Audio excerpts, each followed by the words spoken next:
नमस्कार. आज आपण इयत्ता 7वी विषय गणित गणितामध्ये 13वा पाठ पायथागोरसचा सिद्धांत हा पाठ शिकणार. त्याच्यामध्ये आपण पायथागोरसचा सिद्धांत कसा करायचा त्याचं सूत्र पाहिलेलं आहे.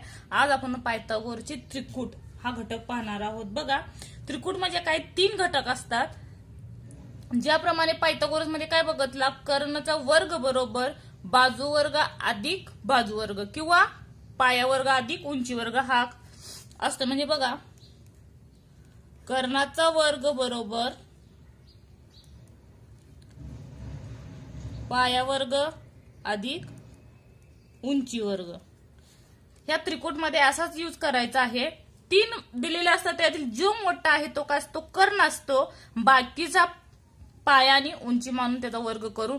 जो कर्ण येईल तर ते काय असेल, पायथागोरसचा त्रिकूट असेल. उदाहरणावरून बघा, 7, 24, 25. आता हे पायथागोरस त्रिकूट आहे नाही, कसं बघायचं बघा. कर्ण म्हणजे काय असते, सर्वात मोठी संख्या. आता कुठल्या ह्याच्यात 25 आहे बघा, ह्याच्यामध्ये घालतोय आपण 25चा वर्ग बरोबर राहिलेल्या 2 घटकाची काय करायची, वर्गांची बेरीज करायची. वर्ग 7चा वर्ग अधिक 24चा वर्ग. आता 25चा वर्ग आपल्याला माहिती आहे किती आहे, 625 आहे. बरोबर 7चा वर्ग 49 अधिक 24चा वर्ग आपल्याला माहिती आहे किती आहे, 576. आता बघा, ह्या दोन्हींची बेरीज ह्या कर्णाच्या वर्गाच्या बेरीज किती का पाहायची. बघा, 576 अधिक 49, 96, 15, 15शी 1, 6 4 11, 11 ने 12 आणि हो का 625. म्हणजे बघा बेरीज करून, म्हणजे हे काय झालं, पायथागोरसचे त्रिकूट झालं. लक्षात ठेवा, कर्णाचा वर्ग जी मोठी संख्या ती कर्ण वर्ग घ्यायची. राहिलेल्या 2 संख्या बाजू वर्ग अधिक बाजू वर्ग किंवा पाया वर्ग अधिक उंची वर्ग काही घेऊ शकता. पण त्या दोन्हींची बेरीज किती, दोघांचे समान आलं पाहिजे. कर्ण वर्ग बरोबर जे काही बाजू वर्ग आहे तो समान आला पाहिजे, तरच तो काय असतो, पायथागोरसचे त्रिकूट.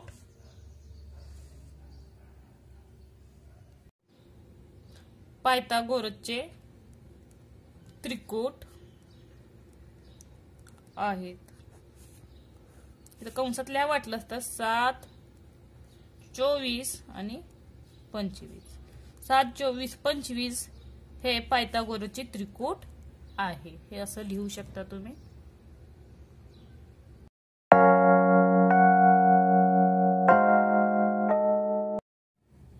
बघा, सराव संच 49, त्यातील पहिलं एक्झाम्पल. पुढे काही त्रिकूट दिले आहेत, त्यातील पायथागोरसचे त्रिकूट ठर. ज्याप्रमाणे आता ठरवलं तर दोन्ही समान आले असतील दोन्हीकडचे जर, तर ते काय असणार, पायथागोरसचे त्रिकूट असेल. नसेल तर ते पायथागोरसचे त्रिकूट नाही म्हणून लिहायचंय. बघा, पहिलं एक्झाम्पल काय दिले, 3, 4, 5. आता सर्वात मोठी संख्या कुठली आहे, 5.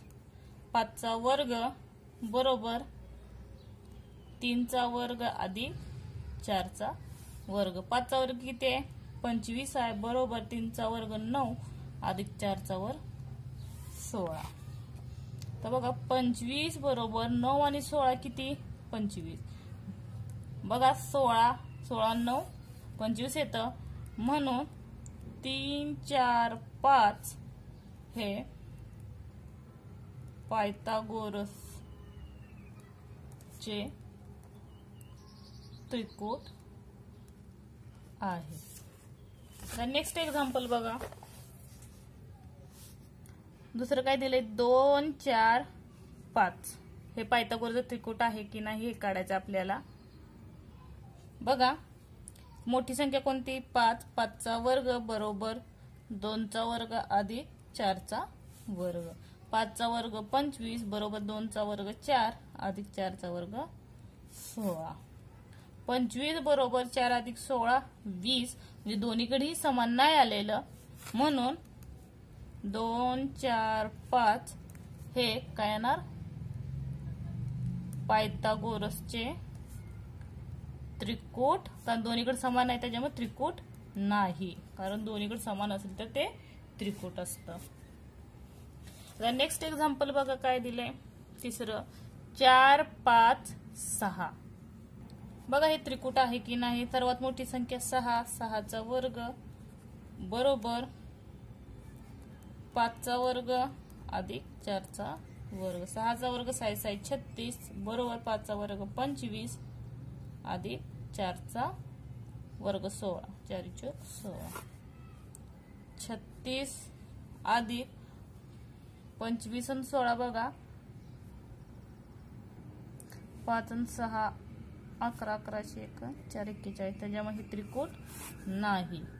म्हणून 36 नॉट इक्वल टू केलं मग हे चिन्ह बरोबर चिन्ह आणि मधून जर रेश नॉट इक्वल टू बघा 4 5 6 हे पायथागोरसचे त्रिकूट नाही. आता नेक्स्ट एक्झाम्पल बघा चौथं 2 6 7 हे त्रिकूट आहे की नाही चेक करायचं. बघा हे सर्वात मोठी संख्या 7 आहे. 7चा वर्ग बरोबर 2चा वर्ग अधिक 6चा वर्ग. 7चा वर्ग किती 7 7 49 बरोबर 2चा वर्ग 4 अधिक 6चा वर्ग 36. बघा 49 बरोबर 36 आणि 4 40. त्याच्यामुळे हे त्रिकूट नाही. म्हणून 2 6 7 हे पायथागोरसचे त्रिकूट नाही. पुढचं एक्झाम्पल बघा पाचवं 9 40 41 हे पायथागोरसचे त्रिकूट आहे की नाही. बघा 9 40 41 मध्ये 41 सर्वात मोठी संख्या म्हणून 41चा वर्ग बरोबर 9चा वर्ग अधिक 40चा वर्ग.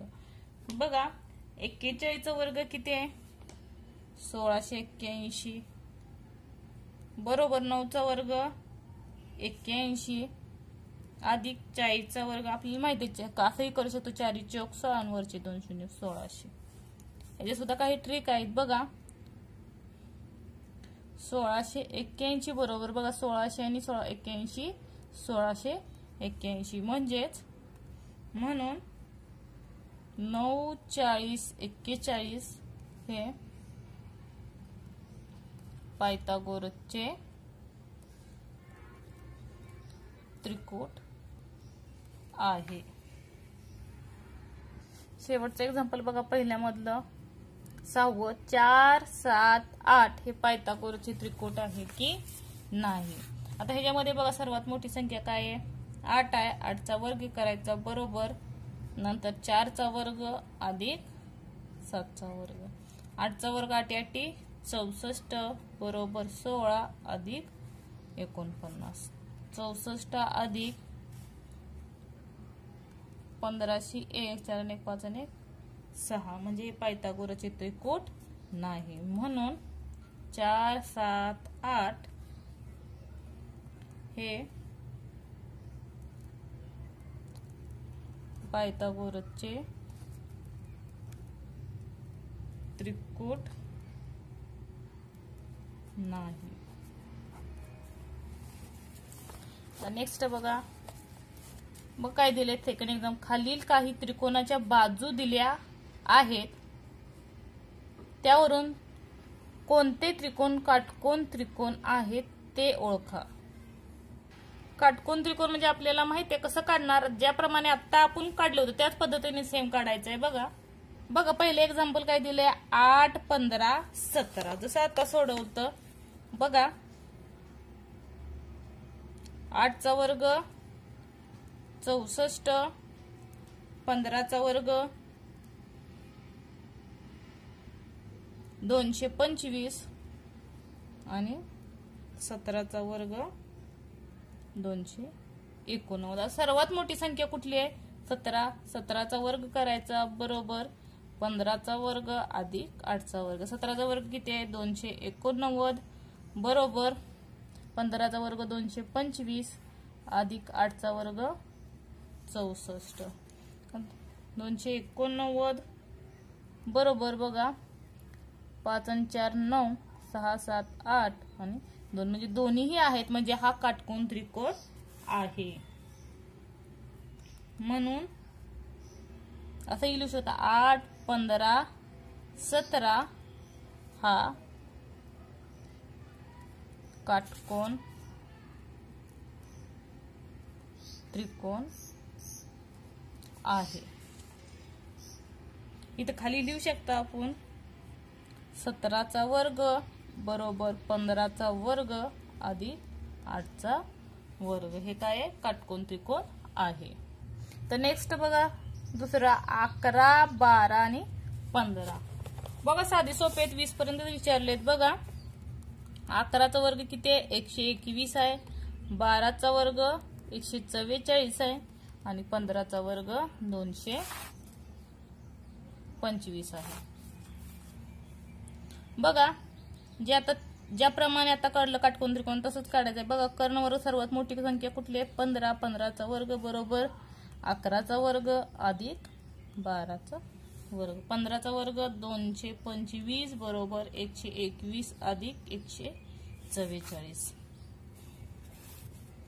225 बरोबर 4 आणि 1 5, 4 आणि 2 6 आणि 1 आणि 1 2.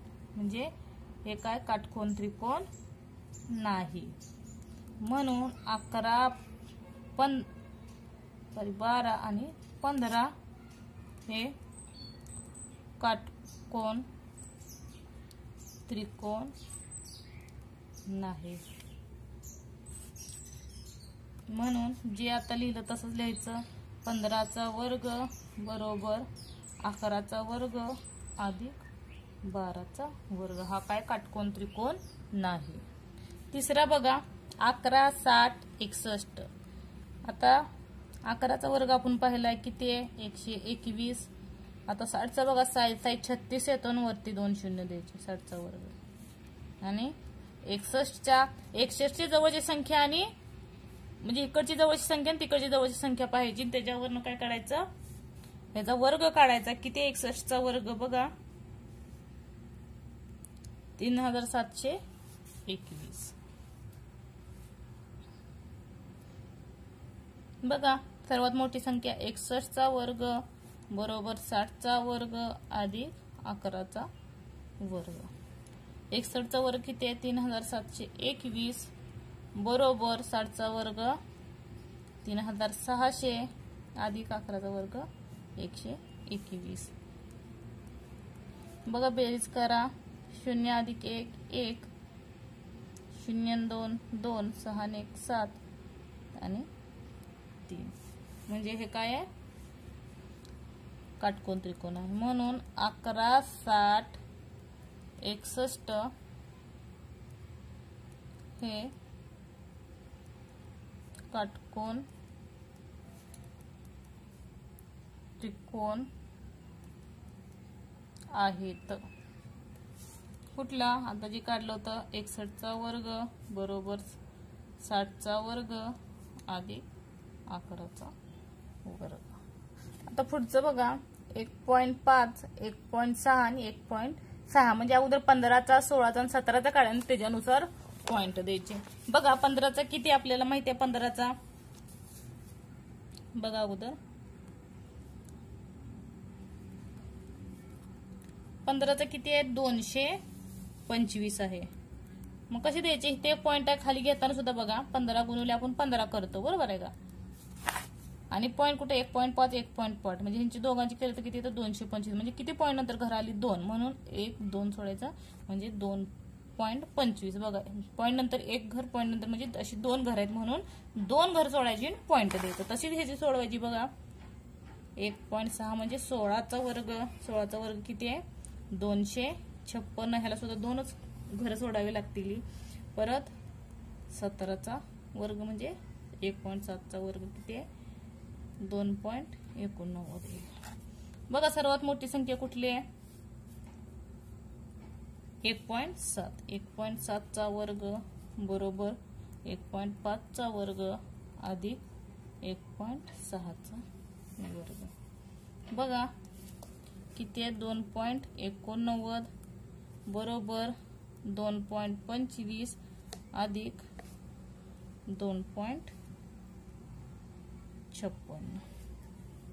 2.89 बरोबर 5 आणि 6 1001 परत 5 आणि 2 7 आणि 1 8 परत 0.2 4 6 आणि 5 11 21 म्हणजे 4.81 म्हणजे हे काही दोघांची सारखी आली का नाही म्हणजे नॉट इक्वल टू म्हणून 1.5 1.6 आणि 1.7 हे काटकोन त्रिकोण नाहीत।